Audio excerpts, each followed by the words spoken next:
Thank you, moderator. Good morning, everyone, and a warm welcome to the Q1 FY22 results conference call of Glenmark Pharmaceuticals Limited. Before we start the call, a review of operations of the company. For the first quarter of FY21-22, Glenmark's consolidated revenues from operations was at rupees 29,649 million, as against rupees 23,448 million, recording an increase of 26.4% year-on-year. Onto the businesses. First, the India business. Sales from the formulation business in India for the first quarter of FY21-22 was at rupees 12,250 million, recording a growth of 57.1% year-on-year. Q1 FY22 was a landmark quarter for the India business, with both the COVID and non-COVID portfolios of the company performing well. The India business outperformed industry growth, continuing the trend of the past several years. As per IQVIA MAT June 21, Glenmark's India business recorded growth of 35.4% as compared to the IPM growth of 14.7%. Glenmark's India formulations is ranked 13th, an increase of one rank with market share of 2.6% as compared to 2.24% in Q1 last year. Glenmark is the fastest growing company amongst the top 20 companies on a MAT June 2021 basis. Glenmark is ranked number 1 in antivirals, number 2 in derma, 4 in respiratory and 6 in the cardio market in India.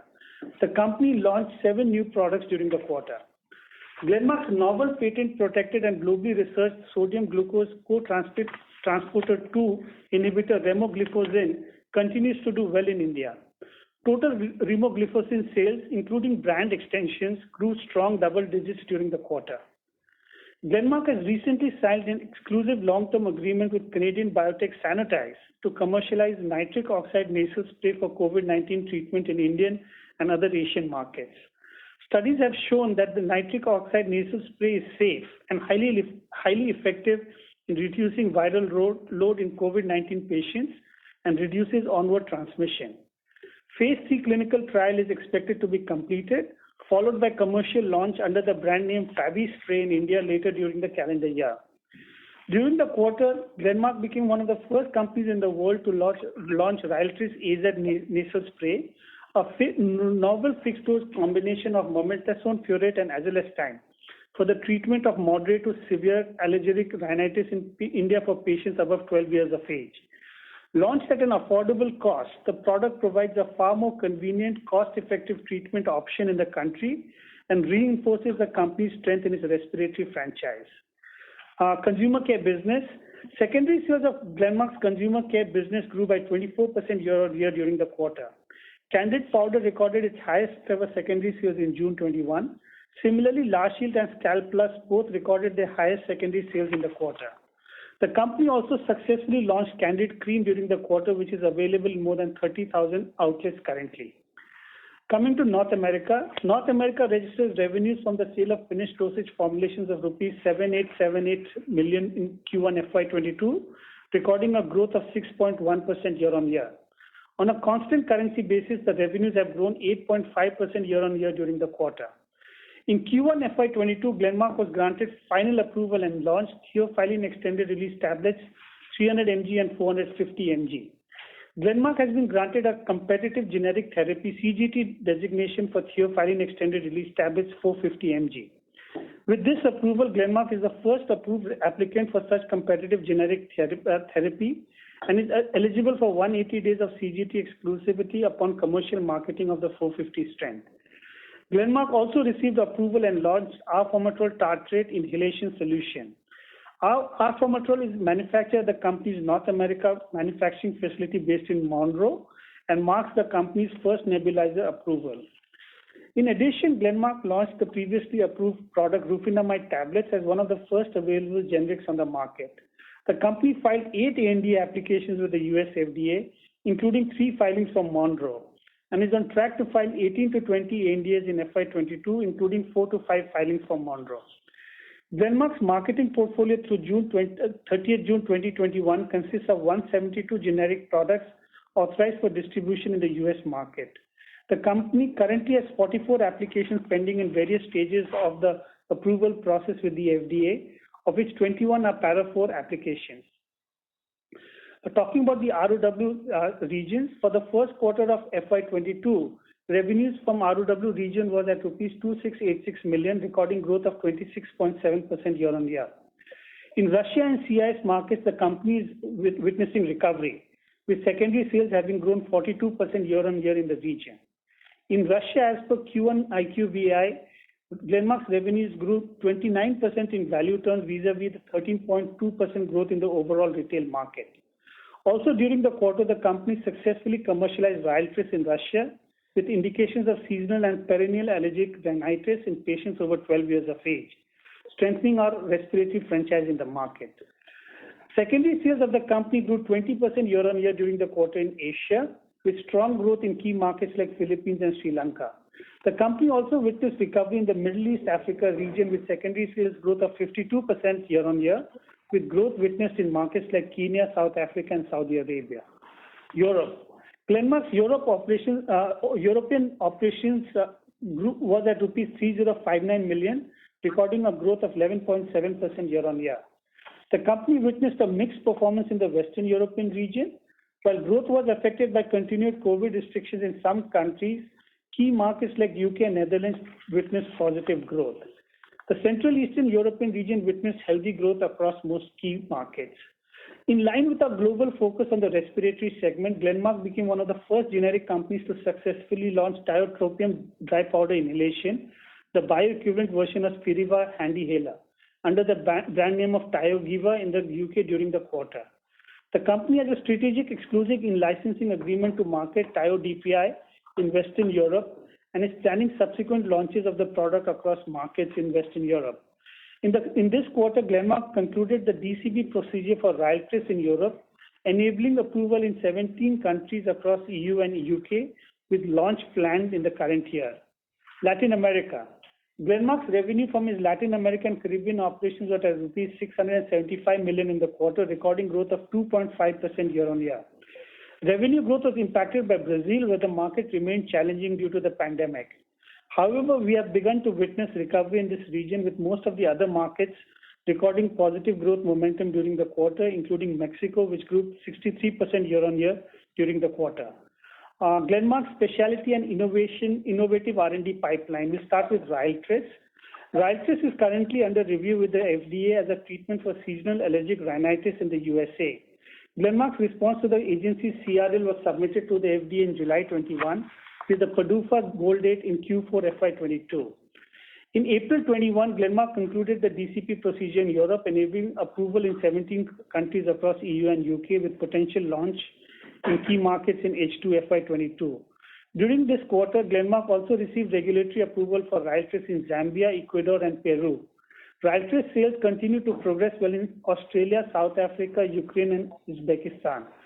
In Q1 FY22, Glenmark's partner in China, Grand Pharmaceutical Company Limited, finalized the phase 3 protocol for China and submitted the IND application in July 21. In South Korea, Glenmark is working with its partner Yuhan Corporation to potentially launch the product by H2 FY22. GBR 310. Glenmark had announced successful phase 1 results for GBR 310 that suggests similarity in pharmacokinetic, pharmacodynamic, safety, and immunogenicity profiles between GBR 310 and the reference product omalizumab, marketed in the US under the brand name Xolair. The company is in discussions with potential partners and is targeting to conclude a deal before initiating phase 3 studies. GRC 39815. GRC 39815 is the company's respiratory pipeline asset being developed as an inhaled therapy for treatment of mild to moderate COPD. It is currently under phase 1 clinical development with a single ascending dose study in the US. The phase 1 study is expected to be completed in the next few quarters. GRC 17536. GRC 17536 is the company's pain pipeline asset being developed as an orally administered treatment for pain in patients with painful diabetic peripheral neuropathy.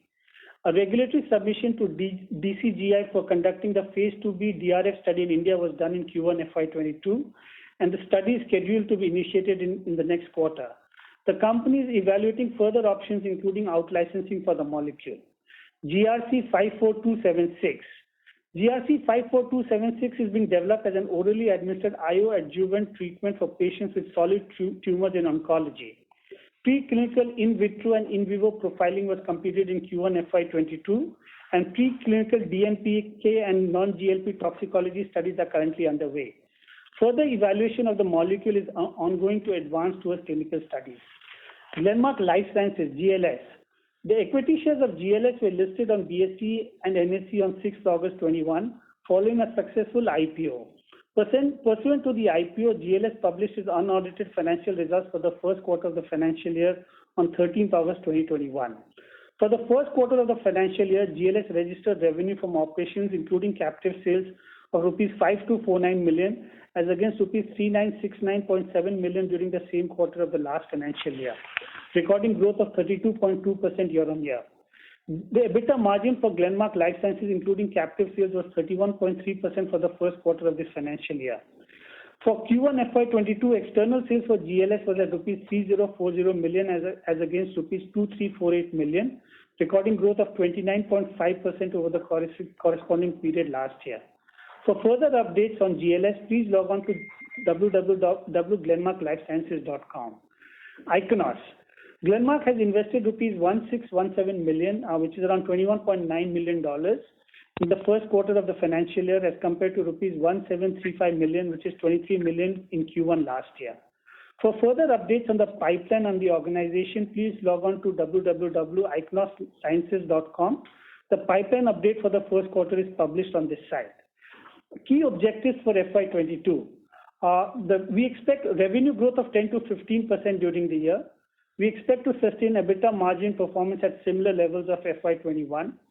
We expect to reduce debt by at least rupees 16 billion during in FY22 through a combination of free cash generation and IPO proceeds. Post FY22, the strategic priority is to enhance the free cash generation for further debt reduction. We prioritize this over R&D investments and capital expenditure. We also expect to close 1 to 2 out-licensing agreements in Ichnos during the financial year. Some notes before we open for Q&A. The India formulation revenues includes rupees 350 crores of FabiFlu sales with EBITDA of rupees 70 crores during the quarter. Forex gain for the quarter was at rupees 38.9 crores as against rupees 40 crores last year, which is recorded in other income. Gross debt for the period ending 30th June 2021 was at rupees 4636 crores as compared to rupees 4687 crores as on 31st March 2021. The net debt for the period ending 30th June 2021 was at rupees 3444 crores as compared to rupees 3549 crores as on 31st March 2021. The total net debt reduction was at rupees 105 crores. And this is after adjusting for one-time expenditure of around 40 crores in ABCD Technologies and around $7.5 million as premium on prepayment of FCCBs during the quarter. Inventory for the period ending 30th June 2021 was at rupees 2426 crores as compared to 2277 crores as on 31st March 2021. Receivables for the period ending 30th June 2021 was at rupees 2601 crores as compared to rupees 2,572 crores as on 31st March 2021. Payables for the period ending 30th June 2021 was at rupees 2354 crores as compared to rupees 2238 crores as on 31st March 2021. The total asset addition in the quarter was at rupees 165 crores, of which the tangible asset addition was around 105 crores. The R&D expenditure for the first quarter was around 284 crores, which is around 9.57% to the total net sales for the first quarter. Before we open the floor for Q&A, I would like to introduce the management of Glenmark Pharmaceuticals on the call. We have Mr. Glenn Saldanha, Chairman and Managing Director, Mr. V.S. Mani, Executive Director and Global Chief Financial Officer, and Mr. Robert Crockart, Chief Commercial Officer. With that, we'd like to open the floor for Q&A. Over to you, moderator. Thank you very much, sir. Ladies and gentlemen, we will now begin the question and answer session. Anyone who wishes to ask a question may please press star, then 1 on their touchtone telephone. If you wish to remove yourself from the question queue, you may press star, then 2. Participants are requested to use handsets while asking a question. Ladies and gentlemen, we will wait for a moment while the question queue assembles. To ask a question, please press star, then 1.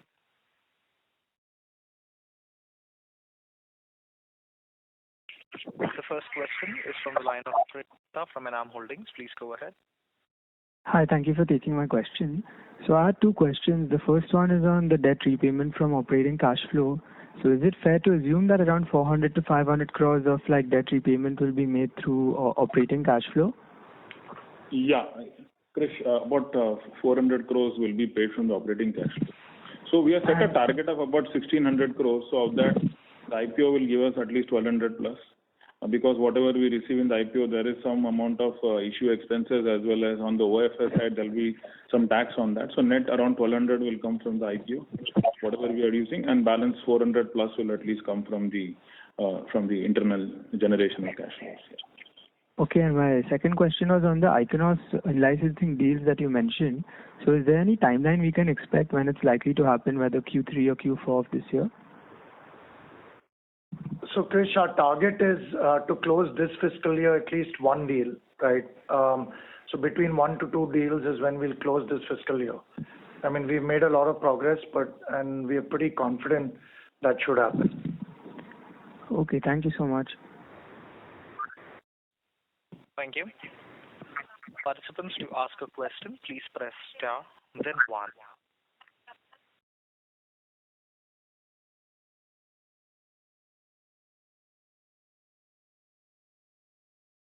Participants, to ask a question, please press star, then 1.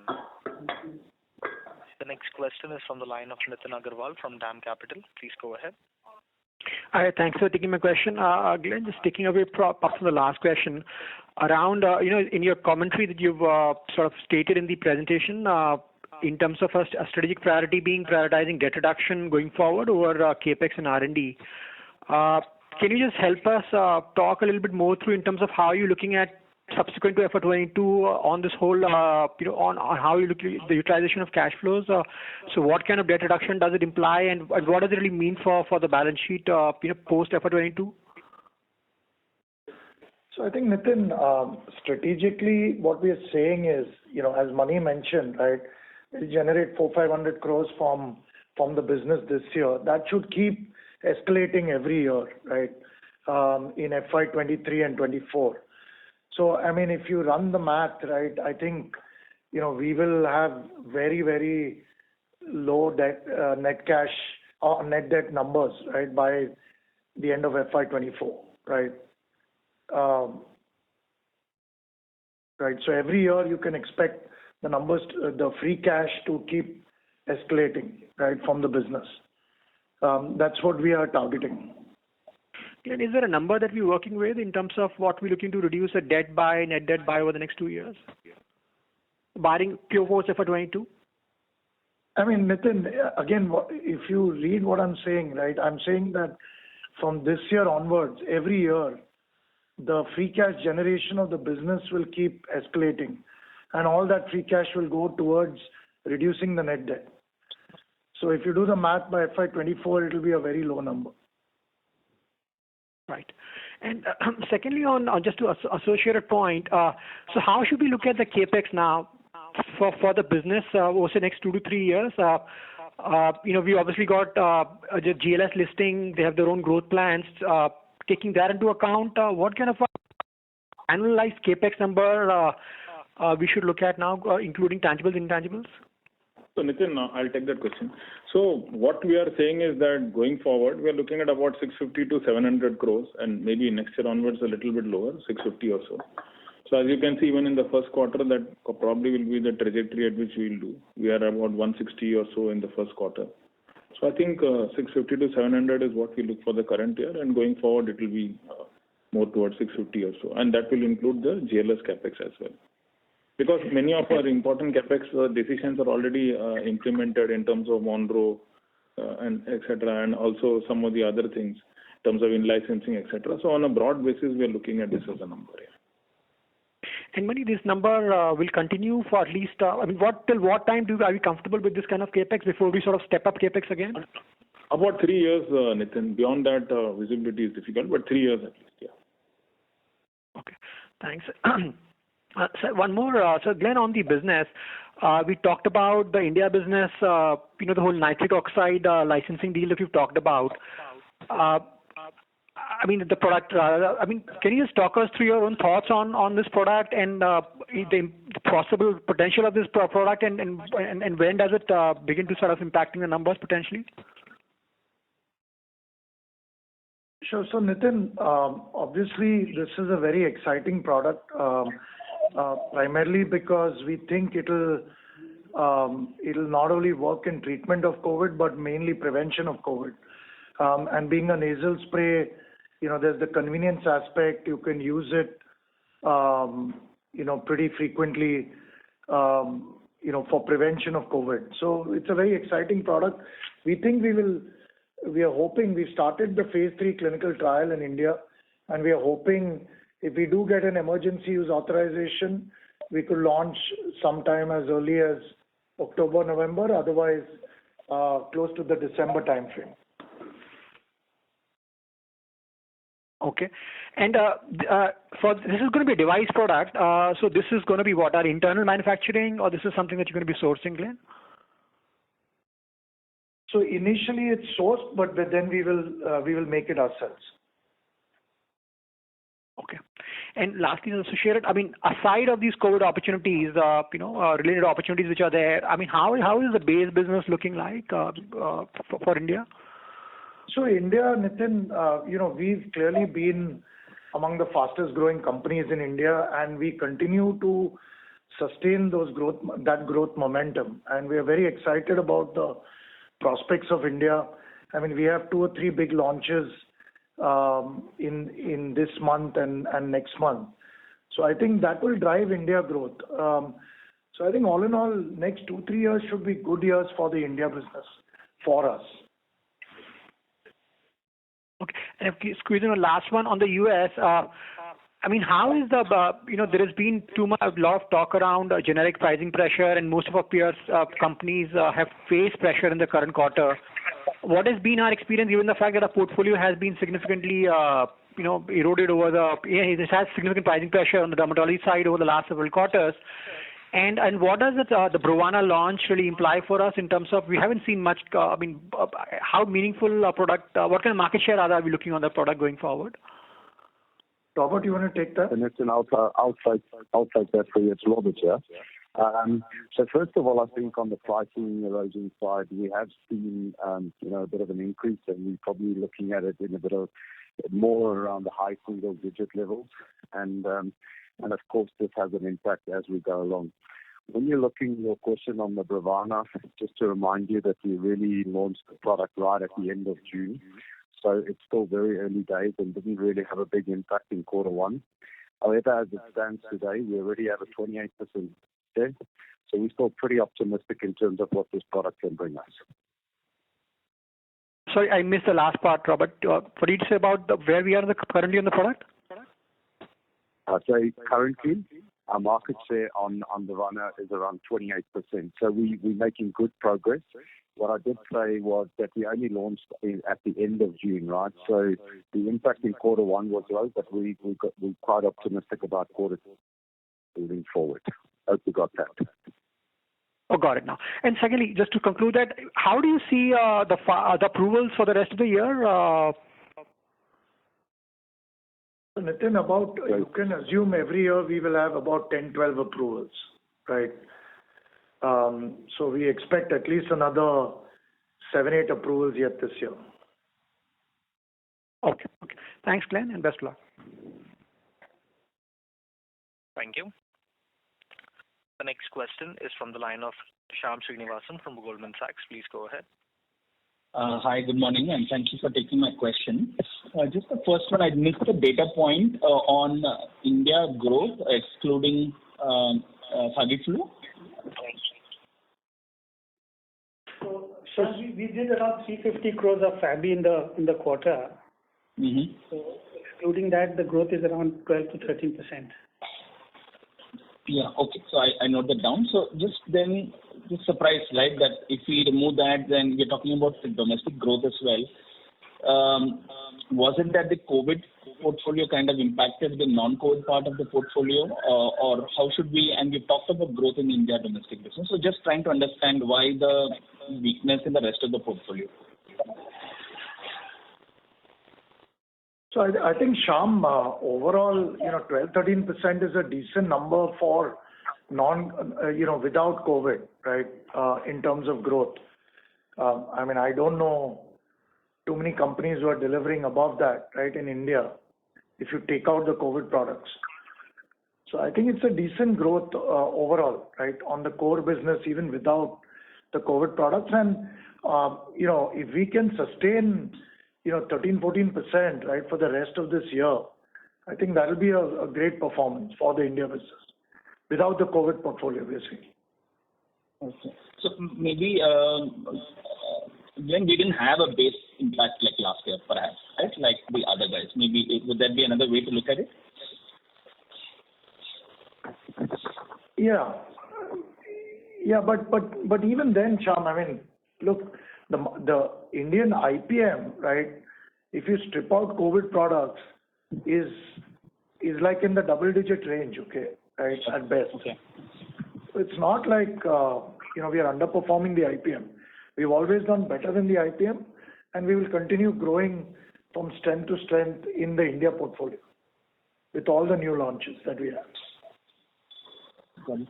And then just one on the pricing environment in how you would look at it for the domestic India piece. Are we, we've seen so far at least industry seem to be growing on the back of price growth as well. So how is it for us? I think, overall, the pricing environment is stable in India, and most of our growth is coming out of new product launches and volume growth, right, more than just price growth. Got it. That's helpful. Just moving over to the US, the 28% market share for Brovana, what is the denominator we are talking about? Because we have an AG, we have other players as well. So just trying to understand, like for like, are we comparing with the whole market, including brand, or if you can help us, please? This is on the overall market, Shyam, right? On the overall Brovana market, include. Okay, and how do we? Yeah, I'm here. I can hear you. Hello. Yeah. Sorry, Glenn, you were saying that it's of the overall market, right? Yeah, and it will take time. Look, it's not going to get captured immediately, okay? Right? So please don't take this as, next month you'll see the IMS sales or IQVIA sales and expect the reflection. It's not going to happen. It will take time to build up, okay? But I think Robert's statement was more in terms of what we've already captured so far, in terms of market share. Yeah. Okay, some of this could be contracted as well and not get sold. Maybe that's the way to look at it. Absolutely. Got it. Last question is on the R&D expense. So I think it was called out at about 9.6, 9.7%. So it seems to have come out of that double-digit number. How should we look at this now on a go-forward basis? So, Shyam, Mani here. So last year we did about 11.5% or so. So this year we'll track somewhere, well, the first quarter was a little more muted. We'll track somewhere between 10 and 11%, more towards the 10.5 or so. That's where we'll be. So in terms of over the last 2-3 years, we have progressively kind of come off substantially. Got it. And you called out, I think, 20 million for Ichnos, right? 20 million for almost 22 million. And what Ravi called out was 21.9 million. Okay. Got it. So, and the remainder is for generic R&D. Yeah, the remainder is generic R&D, yes. Got it. Thank you and all the best. Thank you. Thank you. The next question is from the line of Prakash Agarwal from Axis Capital. Please go ahead. Yeah, hi, thanks. Good morning to all. My first question is on the India business. So Favi did phenomenally well, and just trying to understand how is the run rate been in July, August, and what is the expectation? How do you see this product? Are we seeing lower uptake given cases are down, or billings are still going on? So Prakash, we've had virtually no sales of Favi, right, in the last, in July and August. And even June came off pretty significantly. Okay. And looking at Q2 of last year, you had a heavy bump there. how do you expect, the remaining 9 months, going forward for your India business? So I think Q2 in India obviously will be negative growth for us on the India business. But I think overall Q2 we are expecting a very good Q2 on the back of a lot of traction that we are seeing in the ROW markets in Europe. The US we are expecting close to double digit. So I think we are expecting a strong Q2 on a consolidated basis. However, on India, we will be negative in Q2 because of the high Favi sales we had last year. Okay, fair enough. And the correlation of lower gross margin is a function of Favi sales. Is that right? Yeah, Prakash. The lower gross margin is clearly a function of Favi sales.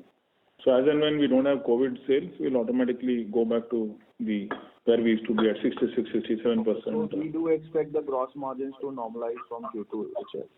Yeah, broadly. As and when the COVID sales are off, it will definitely be there. That's the normal margin. And India sales, we are saying that ex-Favi anyway, we are guiding for 10-12% growth. Yeah, absolutely. Yeah. Okay. And second one is on, the investments. So clearly we have moderated our capex, R&D, etc., and costs as well. So the free cash flow is very good. I'm just trying to understand what are we thinking about, next level of investment, if at all, where would that be over, this year, next year? What are we thinking about investments now, and in which space? So Prakash, our primary objective right now, as we've said in our guidance, right, is to accelerate the free cash of the business and to pay down debt, right? And the next 2 years or 3 years will go clearly in that as the primary objective. Outside of that, you may see some in-licensing deals in certain geographies to accelerate the business. But money also guided towards the total capex, right, for the next few years. So it's all within that, right, in terms of in-licensing cost. And Monroe investments largely done, right? Monroe is done. Okay, so capex for this year, next year is looking how big? So as I guided earlier, Prakash, around 650 to 700. Next year maybe closer to 650. This is what we are looking at. Okay, and these are, just closing the loop here, these are maintenance capex, or is there anything, that intangible is how big here? Yeah, so largely in GPL, most of them will be maintenance capex, but in GLS, as we had, like to tell that they are obviously spending some money on putting up some capexes in their plants and something on the oncology side. So those are not maintenance, that are like greenfield investments. Yeah. Okay, perfect. Thank you so much and all the best. Thank you. Participants, to ask a question, please press star, then 1. The next question is from the line of Kunal Randeria from Edelweiss. Please go ahead. Good morning, and thanks for giving me this opportunity. Glenn, we have had some niche launches budged up like Brovana, Theophylline, Filexi. Just wondering, how do you see launches in the second half? Do we expect such launch quality, or you see some period of consolidation before it starts to improve? And secondly, how many of your pipeline products are sole FTS or some which meet the CGT designation? So I think it's hard to guide towards launches, right? Glenmark, we never guide towards any specific launches because there's still a lot of uncertainty in terms of the approvals. So, we prefer not to put out any color on the quality of launches, at least in this year. But I think strategically as a company, we make sure that we only file products which have got a certain value built in them, whether it is CGT status, whether it's first generic, whether it's in the first wave of generics.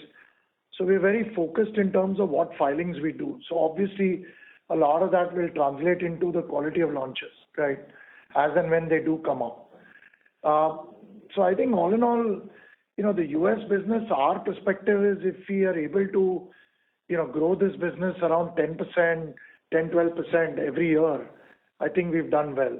And this year we are clearly positioned to grow at about 10%, the US business. Sure. Any sort of number or maybe some range you would like to give for CGT or FTF products? Not for this year, but maybe in your pipeline. No, we don't guide to any FTF or CGT or any of our pipeline. Sure. No one. The second question is actually on a Ryaltris.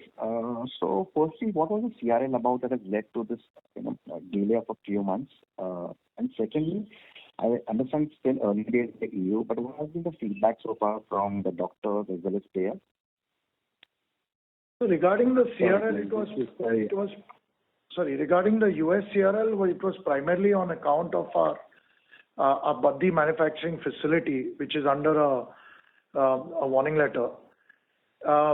What we've done is we've now transitioned onto a US manufacturing location, and we have refiled basis that. So we are hoping it'll go through it should get approved basis that this time. Regarding the response of doctors has been very positive. I think the product has beaten all our expectations in the markets where we've launched it. So be it South Africa, Australia, Ukraine, we are launching in Russia. So the feedback is really very positive, and we are hoping to launch in Europe starting in Q3 of this year. So all in all, it should be a big product for the company at a global level. And just one more, if I can squeeze in. You had mentioned that Spiriva market is around $750 million or so in Europe. So what is the kind of competition that we can expect here? Sorry, I missed the question. Can you just repeat that? So the Spiriva market you had mentioned, I think on one of our press release, that it is around $700 or $750 million in Europe. I'm wondering what kind of competition do you expect here? So we are expecting at least one more generic in the next 6 months, right? And that's the only visibility we have, right? And this is from not an Indian player. So one more generic is what we anticipate in the next 6 months. Right. And have you launched in all the markets? No, we've just started the launch process. It'll take us at least six to 9 months to even commercialize in all markets. Sure. So, and I assume your coordinator will take just as long. Sorry, we couldn't understand your question. Kunal, your voice is not coming very clear. If you could just come closer to your phone. Yeah. I'm sorry about this. Will your competitor take just as long to commercialize? I mean, will they remain 6 to 9 months behind you in other markets too? Absolutely. I mean, that's the typical process in Europe. So you'll start country by country, and it typically takes that long to commercialize in most of the markets. Got it. Thank you very much and all the best. Thanks. Thank you. The next question is from the line of Tushar Manudhane from Motilal Oswal. Please go ahead. Yeah. So just on this marketing promotional expenses, how do you see, has it been back to pre-COVID levels, at least for the branded generics market? So definitely on a broad basis, there are two parts to it. Okay, obviously the marketing expenses would be back to pre-COVID levels. And if you are referring to the other expenses line, obviously in the first half, normally it's a little lower than the second half. So on a full year basis, we'll be back to about 26% or so. We were close to that last year. We'll be slightly above that. Okay, so effectively, let's say improvement in gross margin ex Fabiflu to some extent. Yeah. I mean, that will also happen. I mean, it's not like everything is planned that way, but historically, if you look at it, our H1 normally the overall other expenses are a little lower compared to H2, and normally the sales are also a little higher in H2. All right. Thanks. That helps. That's it from my side. Thank you. The next question is from the line of Harith Ahmed from Spark Capital. Please go ahead. Good morning. Thanks for the opportunity. On tiotropium DPI launch that we have done, this product has been licensed from whom, and what are the terms with this partner in terms of revenue share or profit share? So this is licensed from a European manufacturer, and I mean, we can't disclose the precise deal terms, but it's in license from a European manufacturer. Okay. And my second question is on Ichnos. Are there any data readouts that we should expect from the Beat assets in the next 6 or 12 months? So just trying to understand some of the milestones that we should look forward to from Ichnos from a pipeline progress perspective. So Ichnos near term, as we've discussed, right, you should see some deal action on ISB 880 and ISB 830. Those are near term events. In addition, I think 1342, you should see a readout in the next 6 months is what we believe. If all goes well, we should have POC in the next 6 months. So I think these are the three, and 1442, the start of phase, the IND filing and start of phase 1. So these are the 4, inflection points for Ichnos in this year. Okay. Last one from my side. The seasonality that we see in some of our segments, especially ROW, EU and LATAM, this is on account of what exactly? I mean, is it because of our respiratory products and the seasonality that those products typically have? Or is there any other reason for the Q1 typically being weaker than fourth quarter? I think there are 2 things which are impacting the volatility in sales are purely because one is COVID is still around, okay, in many geographies, right? So there are still some lockdowns. There are still some geographies which are, getting impacted across the world. So that is one impact. Second is, of course, respiratory is a big franchise for us. Latin America particularly, we lost out heavily because of our respiratory sales coming off, right, during the COVID period. But I think, starting Q2 should be a good quarter for many, many geographies around the world, right? And that's what we are seeing on the ROW side. So strong traction coming out of ROW. Likewise, Europe also should come back to seeing good growth numbers from second quarter onwards. Got it. Thank you very much. Thank you. The next question is from the line of Alankar Garude from Macquarie. Please go ahead. Hi, good morning, everyone. Glenn, you mentioned about the next few years being good for the India business. So from a capital allocation perspective, are there any plans to increase our focus on India going forward? Well, I think, Alankar, we are anyway, growing this business above the market. The bulk of our focus today is on products, right? Making sure we get new products to the market and making sure we continue to gain market share in the segments which we operate, which is mainly dermatology, respiratory, cardiovascular, and diabetes, right? The 4 segments, and oncology. So, these are the segments we are driving. And I think the bulk of our focus is on bringing new products to market and trying to gain share through the product route as opposed to, large field force expansions and further capital investments in the India business. Understood, Glenn. And my second question is to Robert. So I would assume our US portfolio concentration would have come down quite a bit over the past few years. Any color you can provide on what would be the sales contribution from our top 10 products in the US now versus what it was, say, 3-4 years back? Well, to be honest, we've all seen that if you just look at our portfolio as a whole today, the biggest portion of our portfolio, we are a number 1, 2, or 3 player in the top 3 players. So proportionately still, our top 10 products will still bring in a very high proportion of our business from a weighted perspective. But has that number come down over the last few years, or it's pretty much intact?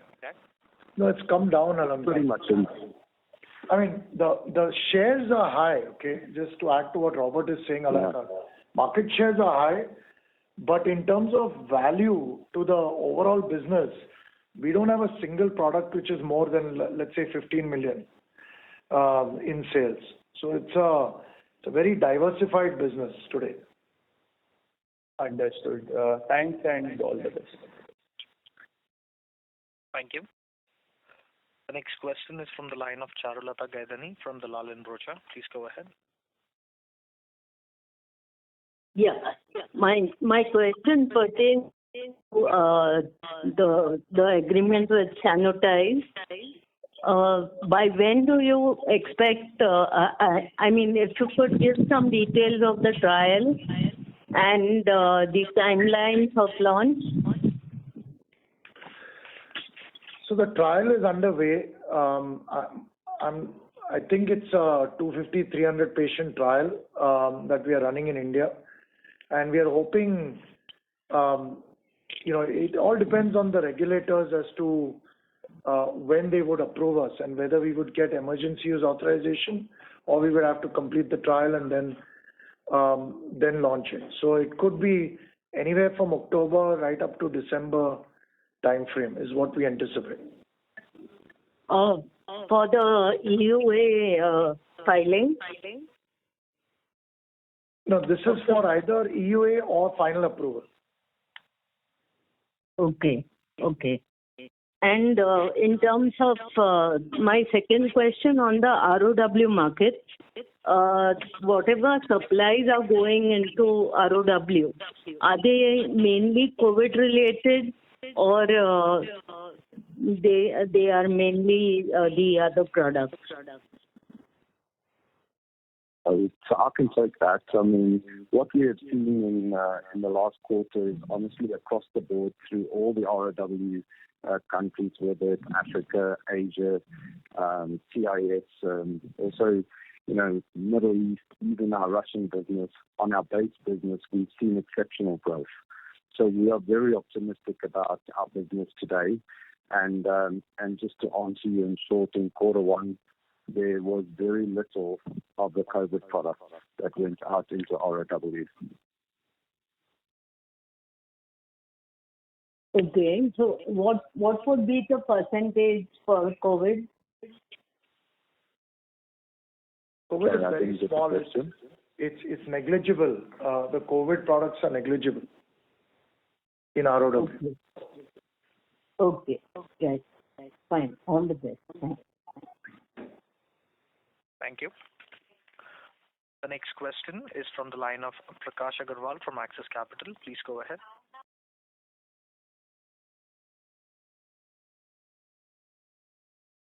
Prakash Agarwal from Axis Capital, your line is unmuted. Please proceed with your question. Yeah, hi. Sorry, I was on mute. Just wanted to understand the margin guidance better. So this quarter, particularly gross margin and EBITDA margin marginally lower because of higher COVID-related sales. Next quarter, you talked about, Europe and LATAM bouncing back, plus US high margin product, Brovana is there. So, I'm just trying to think that 19-20% is definitely in the bag. So would you be also, do we have upside risk on this? You expect better margins going forward? Prakash, we would like to guide to a 19 to 20% margin, 19 plus. And if we get anything better, that's a bonus. We would, because as you know, there are COVID times, there are uncertainties. So we would like to guide to a 19%. The GC, obviously, as I guided earlier, we always have a 66-67% GC. If there is no COVID sales, automatically it goes back there. Yeah, that's how it trends. No, but are you baking in higher costs going forward for the rest 9 months, or how should we? The other expenses, as I explained, for a full year basis, if you look at it, it is almost about 26% plus. In this quarter, it was a little lower. As I also informed earlier that the first half normally it's a little bit lower and it builds up in the second half as we get to looking at launches, etc. So on an overall basis, what I can guide to you is to say that we would do a EBITDA margin of 19 plus. Okay, that would be where it will be. Okay, perfect. And secondly, I missed one point on the 1 or 2 launches, which I think Glenn said in India business, large launches. What would those be? Prakash, we can't mention, but I think you'll see it in the next 2-3 months, right? We have some ongoing launch activities on multiple products. I think in the next 2-3 months it'll be evident. So are these the core diabetes franchise, or these are? This is all within our therapeutic areas. Non-COVID. Correct. Okay, fair enough. Okay, thanks a lot. Thank you. Ladies and gentlemen, that was the last question. I now hand the conference over to Mr. Ravi Agarwal for closing comments. Yeah, thank you, moderator. We will read the disclaimer before we end. The information, statements, and analysis made in this presentation describing the company or its affiliates' objectives, projections, and estimates are forward-looking statements. These statements are based on current expectations, forecasts, and assumptions that are subject to risks and uncertainties, which could cause actual outcomes and results to differ materially from those statements depending upon economic conditions, government policies, and other incidental factors. No representation or warranty, either expressed or implied, is provided in relation to this presentation. This presentation should not be regarded by recipients as a substitute for the exercise of their own judgment. The company undertakes no obligation to update or revise any forward-looking statements, whether as a result of new information, future events, or otherwise. With this, we end the call today. A very big thank you to all of you for joining us on the call. Thank you very much. Ravi, ladies and gentlemen, call summary. Yeah, just tell them by that. Thank you all for joining us, and you may now disconnect your lines.